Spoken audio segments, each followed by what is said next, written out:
Өлкенің гүл жайнаған балғындары осындай төмен кендерлі мәдениет үйінде жазғы лагерь балаларына арналған концерт өтті.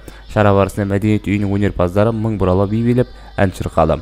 Оқушылардың жазғы демалысын ұйымшылдық пен сапалы да қызықты өткізу мақсатында кендерлі мәдениет үйінде 30-дан аса жас өнерпаз өнерлерін паш етті. Шараға нөмірі 23, 9, 15 және нөмірі 18 жалпы білім беретін мектеп жанынан құралған лагерден 250-ге жуық бала қатысты.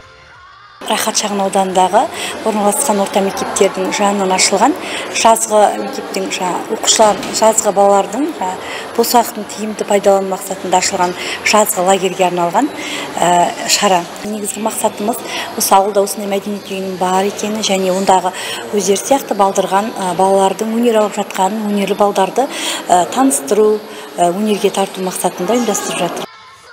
Атылған шара балғындардың көңіл күйін көтеріп жоғары деңгейде өтті. Одан бөлек демалыс орнында үйірмелер, шеберлік сағаттары ұйымдастырылады екен. Жазғы демалысты сапалы да қызықты өткізу үшін барлық жағдай жасалған дейді топ мүшелері. Мен 4-ші мектепке бір алғаш рет лагеріне келіп тұрмын. Аға-апаларымыз жақсы ән айтып, би билеп көрсетті. Маған қатты ұнады. Керемет тағамдар береді. Өте көп достармен таныстым. Әртүрлі сайыстар болады.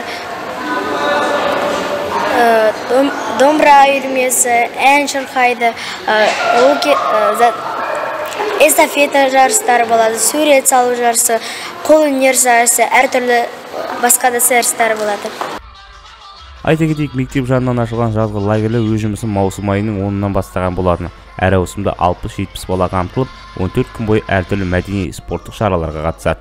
Еркін Қарасайлы, Меруерт Мұхитқызы, Батыр Ақмолдаев, Ақтау Ньюс.